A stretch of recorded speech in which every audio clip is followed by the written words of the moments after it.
All right, and we're back. Mike Irwin, feeling good after wisdom teeth surgery. So we are back with Ask Mike, and of course, we've missed a week, so we've got a lot to catch up on, Mike. But before we get started, we kind of want to introduce a little bit new format of such. Yeah, this is a change I requested. You know that because I went to you with this, talked to Tara about it. You know, if I could bring everybody that watches this into the studio and they could all sit out there, this would be good because I could talk to them. Live studio audience. Yeah, I could talk to them and interact. And I mean, I'm not, I don't like to just sit here and look at this camera for like 30 minutes. It drives me bonkers.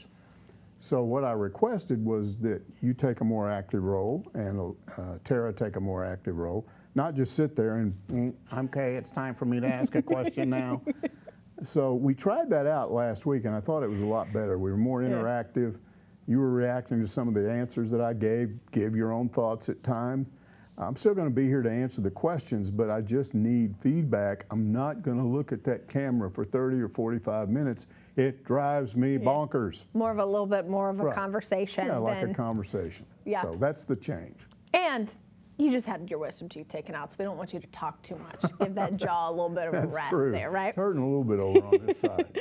All right, our first question comes from Hot Lanahog, who wants to know, do we know what the Arkansas football schedule will be like for 2021? It's pretty clear COVID will be most likely over, so can we get back to a normal schedule? Do you know when will it be released? Okay, I was told this morning that the schedule will be out probably sooner than later this week. So maybe might even be sometime today, could be tomorrow, but it's imminent, the releasing of the schedule. And the schedule will be back to normal per se. In other words, you're going to have your normal 4 non-conference games. You're going to play your 6 SEC West teams and then have 2 crossover games. So all of that back to normal. Now, the good thing is Texas is on that schedule fairly early. We don't know the date yet, but it's fairly early. And what Hunter Yurachek was talking about in the Zoom he did last week was he's pretty much taken the attitude that the stands are going to be full.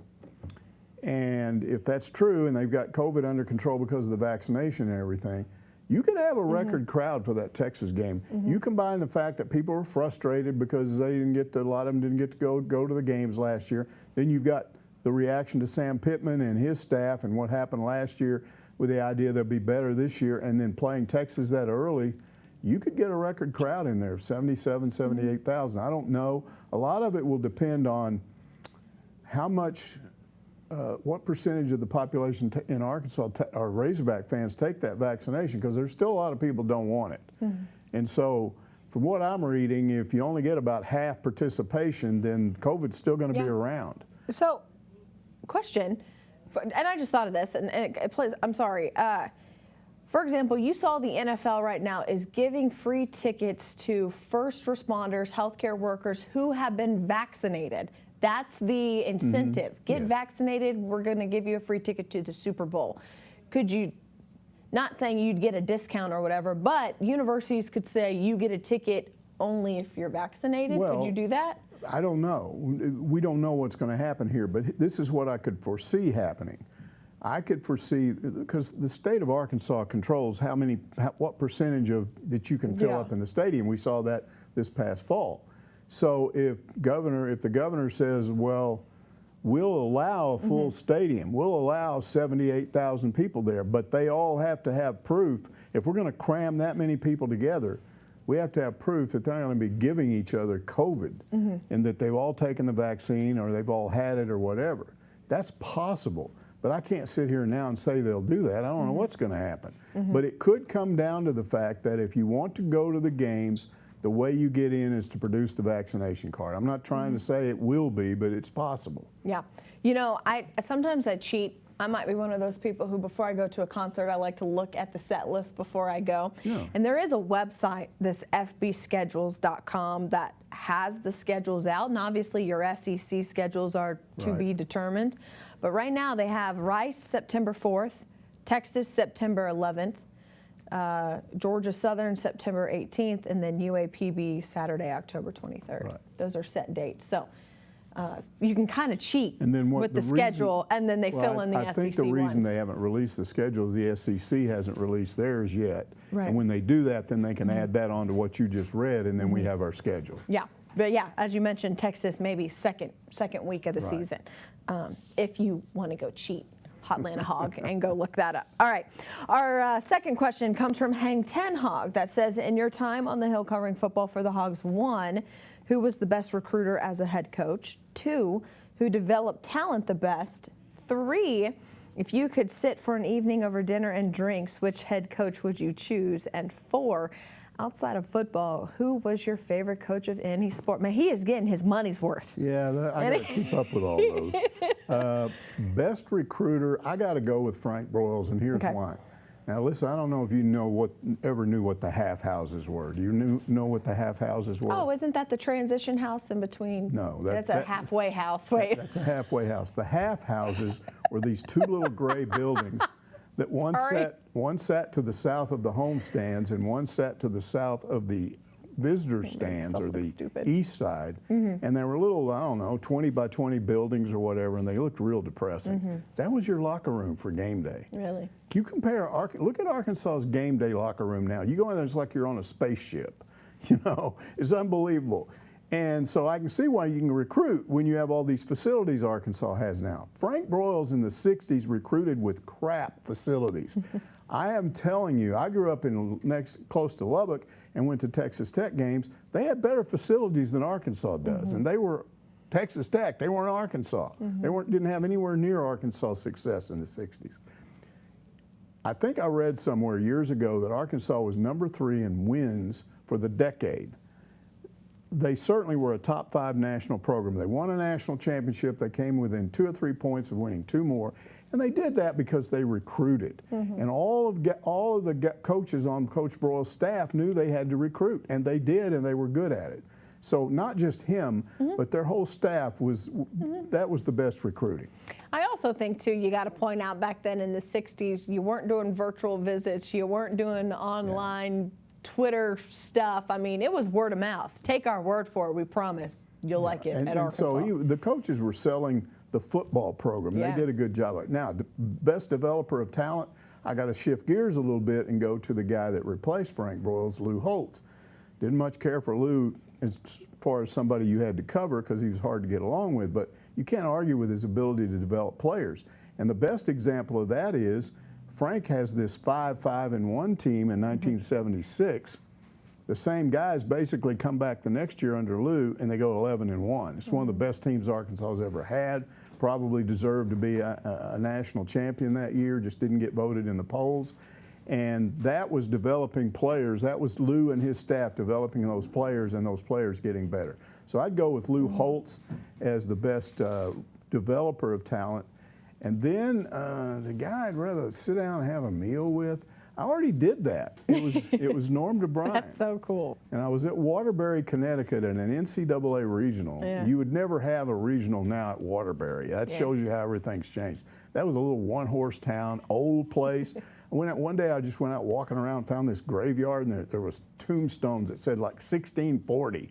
I was like, whoa, welcome to the East Coast. This place is old. And so Arkansas goes into that thing, and they're playing Lemoyne in the first game. Well, who's Lemoyne? Well, it's a private school somewhere up there, and nobody thought they had a chance, and they beat Arkansas. So everybody's thinking, well, Arkansas is done. They lost to the worst team in the tournament right off the bat. The next team they play, they're out. So that's the backdrop. So I'm like walking around Waterbury, downtown Waterbury, trying to find a place to eat, and here's Norm.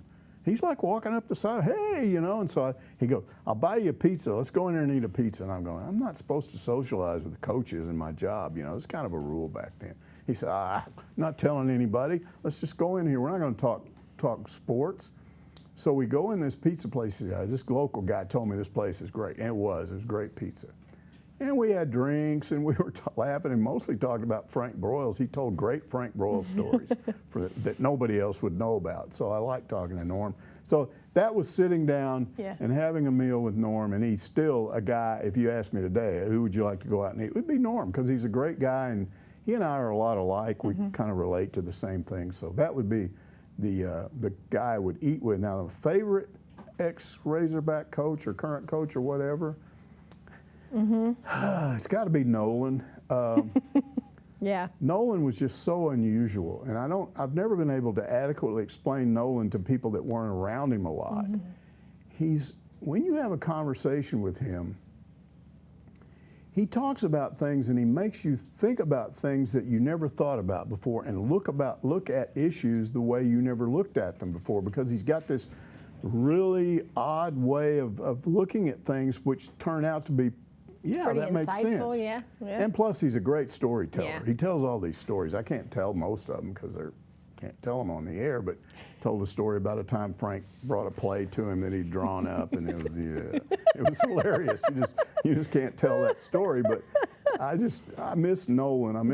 I still occasionally go out to his ranch, and I like to be out there because he's got his llamas and his goats and all this stuff. I still remember one day he had it looked like a donkey, and I said, "What is that?" And he said, "That's a jackass."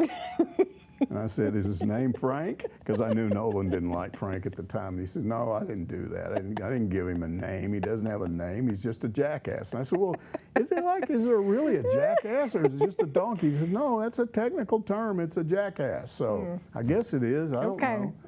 But he's a fun guy to be around, and I miss him. I tell you, when you retire, I need you to write a book for me. Yeah. Okay, with the stories that you can't tell on air. All right. H-Town Hog wants to know, is there a reason why the university doesn't claim the 1977 national championship in football? At the end of the season, the fact poll, one approved by the NCAA, split the title between Notre Dame, Texas, and the Hogs. We all know that Alabama claims questionable titles. It seems logical that Arkansas could claim this one. Well, I don't know. I've never heard of the fact poll, so I don't know about. I guess it's a thing, but I don't remember it. I did talk to somebody that was in the sports information office at that time about this issue, and here's the explanation he gave. He said, "There's no question after the game," and I didn't remember this, but Lou apparently made a real convincing argument for Arkansas should be the national champions. I think, as I recall, there were 4 teams that ended up with 4 losses that were all like ranked in the top 10, and so it's how it all juggles out. Well, you and I both know that if Notre Dame's in there and they win a bowl game and they have 1 loss, they're going to be ranked higher than the others. Arkansas had no shot of being number 1 in either one of those polls. The only shot they had was the football writers, which gave them the national championship in '64. They didn't award them the national championship that year. And he told me that Frank Broyles never even in spite of what Lou said, when they got back, Frank Broyles never even brought up the idea of trying to claim a national championship. He said, believe me, he would have if he thought that it was legitimate. But he said that the fact of the matter is you've got the AP poll, the UPI poll, and you've got the football writers, and those were the 3 legitimate national champions. If one of those said you were national champions, you could claim it.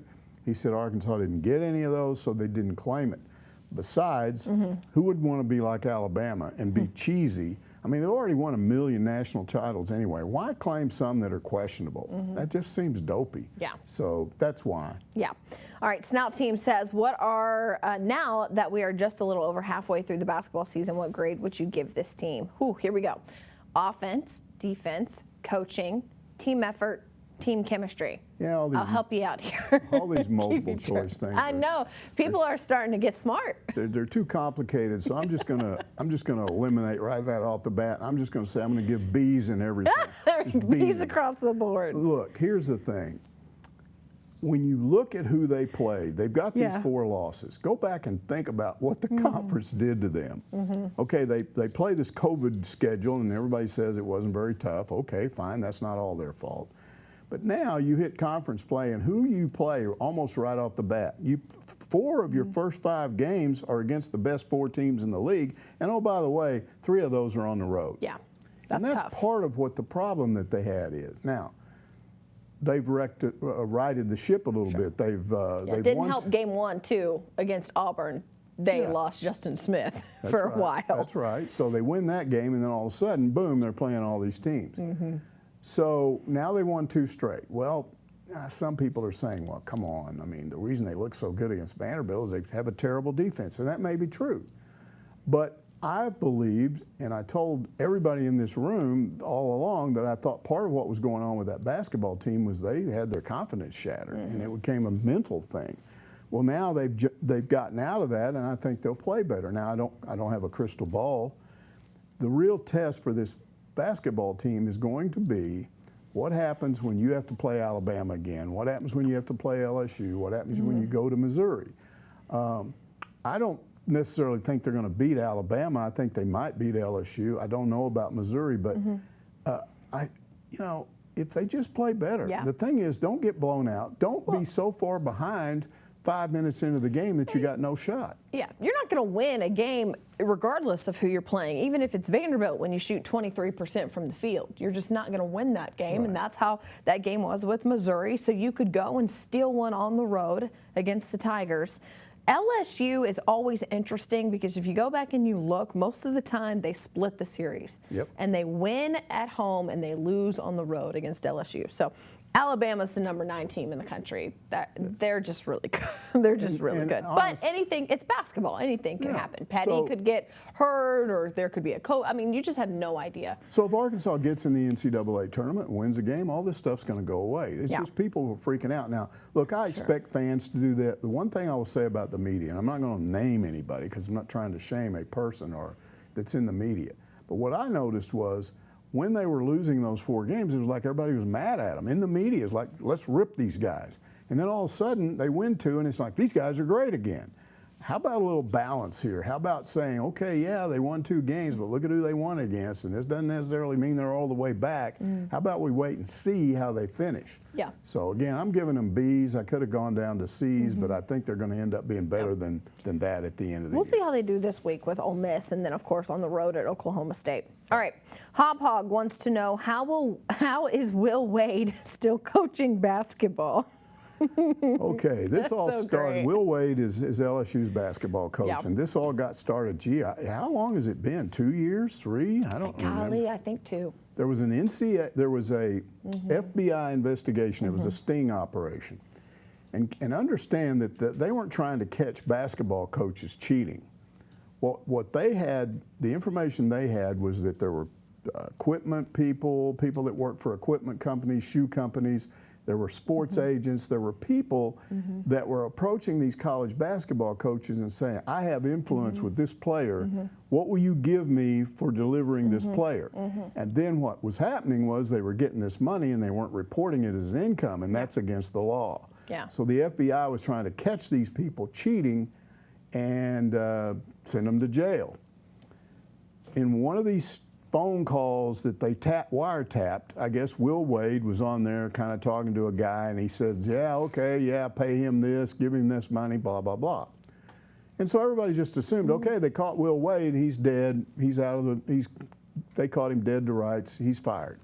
Well, what happened was when the LSU people called him in and said, well, what about this? Why shouldn't we get rid of you? He said, well, what do you have? You have Yahoo Sports wrote an article. Where's the actual tape of this? Where's the audio of me saying this? What are you talking about here? I'm not, you're going to fire me on a Yahoo Sports article? And so as far as I know, that audio has never surfaced. I could be wrong, but I haven't heard it. And here's the thing. The issue here is whether or not the NCAA can go to the FBI and get this. Maybe they can, maybe they can't. If they can get it, then they at least have that. But even that may not be enough, because you can claim all kinds of things about why you said something over the phone. I'm thinking if the NCAA wants to get Will Wade, they're going to have to get a lot of other stuff.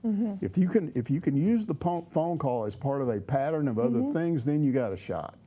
But to me, I don't know what's going to happen to him. He might skate on this completely, or the way the NCAA works, you may just wake up one day and they've officially notified you that they're inquiring into your basketball program. You just don't know, because they don't publicize what they're doing. Will Wade is slimy, though. Well, I mean, we all think that. Razorback even fans. gone back to like when he was an assistant under Shaka, and I like Shaka Smart at VC. Obviously, grown up Richmond, VCU.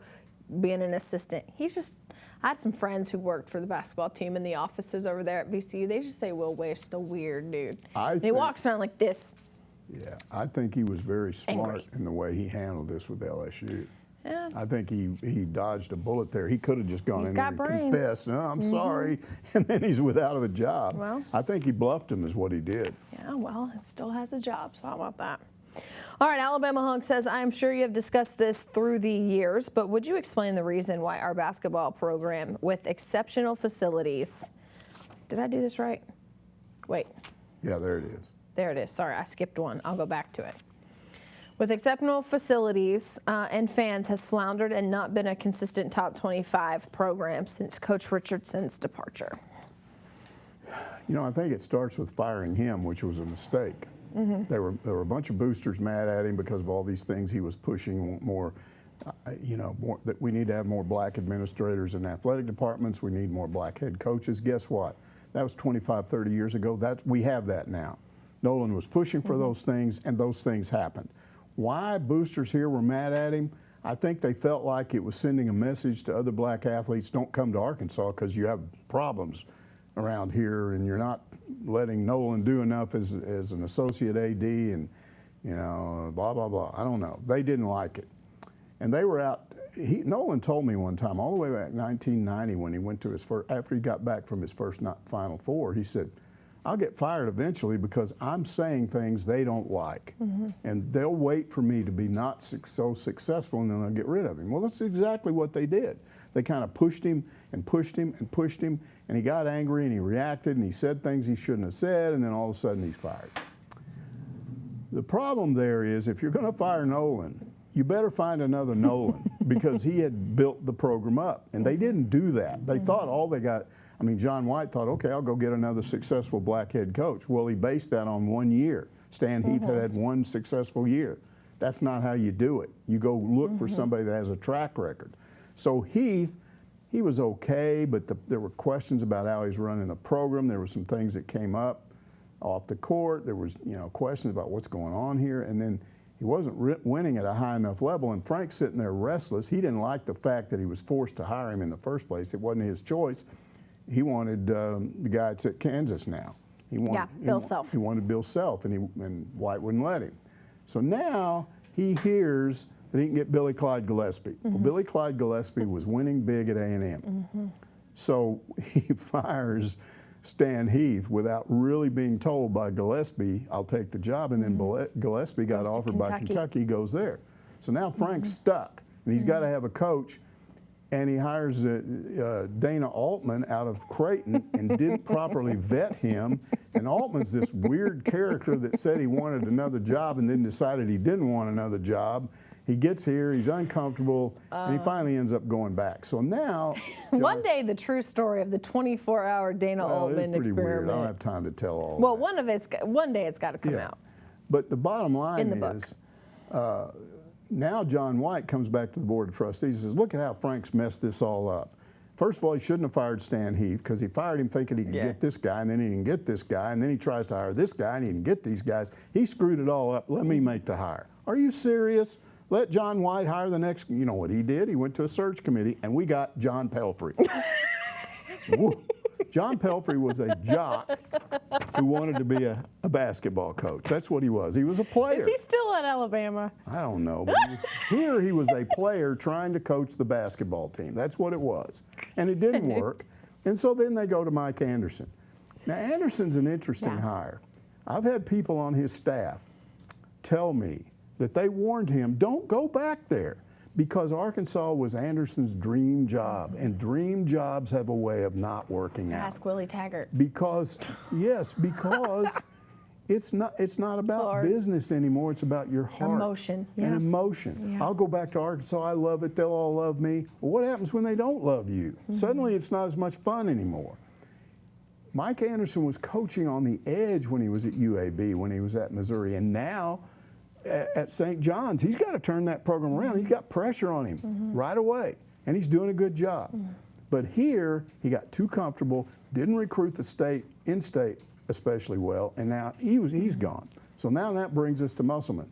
Here's the thing about Musselman, hired by a different AD, a guy that has a pretty good track record of hiring coaches.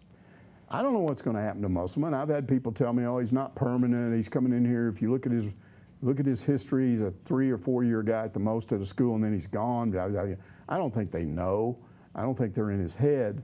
But what I would tell you about Musselman that's different from all those other guys that I just talked about, he recruits, and he recruits in-state. Unlike football, you can build a basketball program around in-state guys because this is a basketball state. And at any given time, you got a lot of guys out there that can play at this level. And he's after all of them, and he can go out of state too. So I like his recruiting. I don't know if he's going to stay. I don't know how successful he's going to be, but I know he's different from those other coaches because he recruits better. Yeah. I was going to say something, but I forgot. Oh, Mike. I was just going to say, still one of the classiest people. Oh, absolutely. Great guy. I hated to see that happen, but Nolan stood up at a function one night. I was there and basically told Mike, you're finding out what I found out. Yeah, he did. I remember that. You don't win enough, they'll run you off at this place. Yeah. All right, I'm going to apologize to my graphics people because I skipped a question and we'll go back to it. Let's go back. Jumpity asked, would you mind commenting on the reasons Ryan Rhodes and John Cooper were either moved to an off-field position or let go? Also, how do you like the replacements for their positions and the new wide receiver coach, Kenny Guyton? Well, first of all, Guyton's the only one that's been officially announced because Guyton is a result of Justin Stepp leaving and going back to South Carolina where he's from, and so that was officially announced. All I know about Guyton is that at Houston he worked with Kendall Briles and they had a good success. He supposedly is able to recruit well, and he's a good coach. And he was on that Ohio State team that beat Arkansas in the Sugar Bowl, but that's for another day too. Yeah. Now, supposedly these other two coaches that supposedly have been replaced, and if you go right now over to your computer and look them up on the website, the football website, they're still listed as being coaches there. They're not gone. They haven't replaced them. So we're just going on what media people say. Yes, this happened. Yeah. But they all say it happened. And why did it happen? Well, we're being told that it happened because of recruiting. That Sam Pittman, when he was at Georgia, one of the things he realized at Georgia was that when Kirby Smart came there from Alabama, he brought that Nick Saban attitude. What's Saban's attitude? Saban's attitude is the way you win at a high level and win the way he's done is you don't recruit average players and coach them up big. You recruit great players and coach them up just as hard as the other guys are coaching their 3 stars. So Sam Pittman knows that the only way Arkansas is ever going to get to that upper level of the SEC is to improve their recruiting by a lot. And he wants all of his coaches to recruit at a high level. He wants to go from getting 3 stars and some 4 stars to a lot of 4 stars and some 5 stars, and you got to up your game to do that. Now, if all of this is true, what I've just said, which is what I've been told, the fans ought to love this because he sent a message to every other coach on his staff. If you don't recruit at the level I expected you to recruit at, you will be gone, and I will get somebody that can do it. This tells me that Sam Pittman is serious about improving this program. The fans ought to love it. Now, it's easier said than done, but that's his goal, and I think that's why these changes took place. We know from what we're told, the one replacement is the coach that he was a, what do you call it, an analyst that Barry Odom brought with him, and he had played with Barry Odom at Missouri, and now he's going to take over as the linebackers coach. That's simply a matter of Barry Odom saying, this is the guy I want, and Sam Pittman saying, if he can recruit and he's the guy you want on your staff to help you with the defense, I'm fine with that. My guess is what will end up happening here with the tight ends coach, if that is replaced, and I assume that there will be a replacement, is that once again, Briles will say, this guy can recruit, and he's somebody I know can coach, and that's who we'll go for. You know, it's interesting from my perspective, when I got asked on it, my whole reaction was like, why? What, like why, right? What like, happened? You know, why? Why did it happen? Why did you have to do this? And you think about maybe the linebackers specifically. You have a linebacker room right now that's going to return Grant Morgan and going to return Bumper Pool, and now you've given them a new position coach, and so that's what, 4 position coaches or so in 5 years for some of these guys, especially if you're Grant Morgan. I mean, is that beneficial? And I get the recruiting aspect. So at that point, if you just need to do it and say, look, we just got to do it from a recruiting point because you guys are going to graduate anyways. Right. But from a player's perspective, I think he had to take how tough is that's I tough. think he had to take that into consideration. Again, we're still trying to figure out Sam Pittman. We don't. One of the problems with him, compared to other Razorback football coaches we've known, is we haven't been around him. We knew him as an assistant coach here. Barry Odom tried to warn all of us very early on, all the way back about almost a year ago. He told us, hey, this guy's not just Mr. Nice Guy, friendly guy like you see all the time. He's tough behind the scenes. And I think we're seeing that. He can make hard decisions. Yeah. Well, and it's good to see that out of Coach Pittman, of course. You always just want to know why things are going on. Sure. And if you're watching this, I apologize. A little girl is putting pressure on my abdomen, so I have to move around every now and then. Okay. Lanny wants to know, I'm hearing lots of grumbling about the ticket package offered for baseball this season. Seems like a bunch of season ticket holders are opting out. What's going on? This is complicated because it involves several things. I'll give you the athletic department's take on this. Okay, you have about 8,000 season ticket holders for baseball. They've decided that, I guess the state of Arkansas, in conjunction with the athletic department, has decided they're going to allow 4,000 people in games. That's actually good news. That's a much higher percentage than we had for football and basketball. But the athletic department is saying, look, we could have just taken the top level donors, the top 4,000, top half, and just said, you get season tickets and everybody else, I'm sorry, go away. They said, we wanted to be fair to everybody. So instead of a whole season ticket package, which you can't buy, you're buying packages, and I don't know what it is. It could be 15 games, I'm not sure, but you buy a package, and that package would say, for instance, theoretically, okay, I'm getting the Friday game for Mississippi State, I'm getting the Saturday game for Alabama or whoever, I'm just throwing schools out there, and the Sunday the week after that. You won't go to a whole weekend of games. You will be one game, one day here, there, the next day this game. And then to be fair, what they did was, in season tickets, guess what you're paying for? You're buying midweek games whether you go there or not. You're buying that. You're paying for it. Well, what they said was, the limited number of games, and we're not going to force people to pay for these midweek games. So you can go buy a midweek game. You can just walk up and buy a ticket. And they're probably not going to have 4,000 for most of those midweek games. So my guess is, if you're a guy that hasn't been a season ticket holder, you can go up and just go to those midweek games and get in. But that creates a revenue issue, and I was told the athletic department raised the prices because of that. Now, that can't possibly be all of it. Well, here's what a lot of people think, and it sounds logical to me. The athletic department has already got money issues because of COVID. They had a huge shortfall because of football and basketball. They're not getting that money in right now because of the limited number of people that can go to games. And we saw what they had to do. They had to cut loose some longtime employees and give them early retirement because of that, trying to cut back expenses. So they've got these issues. Now, look what you've got here. You've got a baseball program what happened to this baseball program last year? They got about 3 weeks into the season, and the season is canceled. And everybody's going, wait a minute, where's my baseball? It wasn't like basketball where they at least played most of the season, or they did play the regular season. They canceled this thing before conference play even started.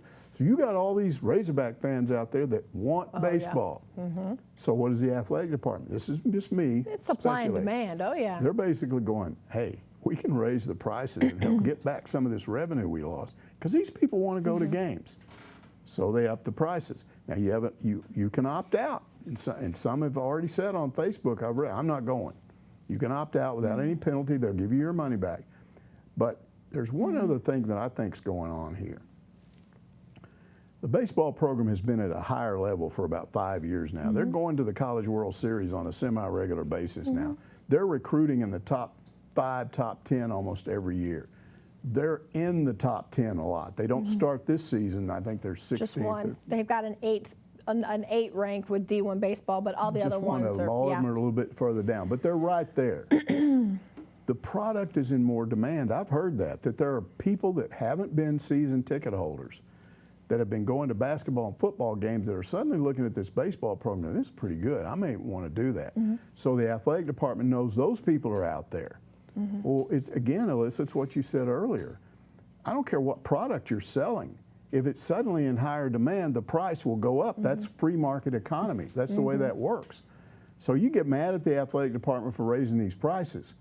but the price raising is a result of the program being better. Would you rather pay less money for a crummy baseball program, or do you want to be up there?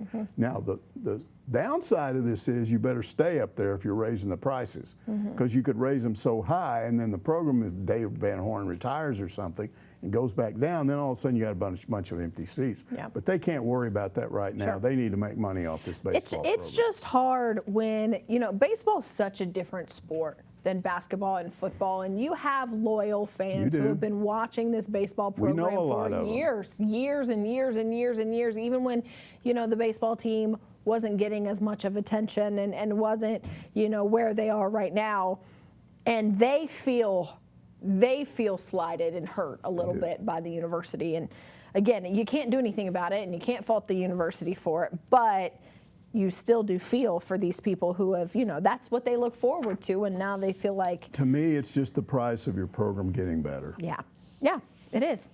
And like you said, you don't want them to suck. So what do? All right, Razorback Redneck says, I've heard that baseball fans who sit behind the first base dugout are going to be moved over behind the third base dugout, whether they want to or not. Is this true? Well, we don't know that it's true. No announcement has been made, but I suspect that it's true. This has all come about because they've got that new performance center going up on the right field, behind the right field fence, and it's getting close to being finished. And at some point, I think before the end of the year, they'll turn it over to the baseball team. The question is, do they go over there and use that locker room? I don't know. When they originally decided to build this performance center, the idea was, well, yes, that will be our game day locker room over there. I'm sorry, that will be our weekday, daily locker room over there and all those facilities. But for game day, we'll still go back to our other locker room behind the third base side, because there's a tunnel that connects it. It's very convenient. You got restrooms and all that. And it would be just like what happens with football now. You don't have players walking all the way over from the Fred Smith Center to the football field on game day. They all go up there to the north end zone, and they got a locker room up there. So there was some thought, that's the way we'll do this.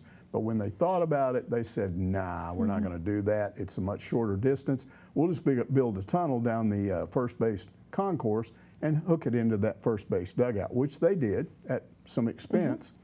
So now those guys can just go right out of their locker room and down that thing and in the. So they've got a switch. Won't do you any good to do that if they're still over on the third base side.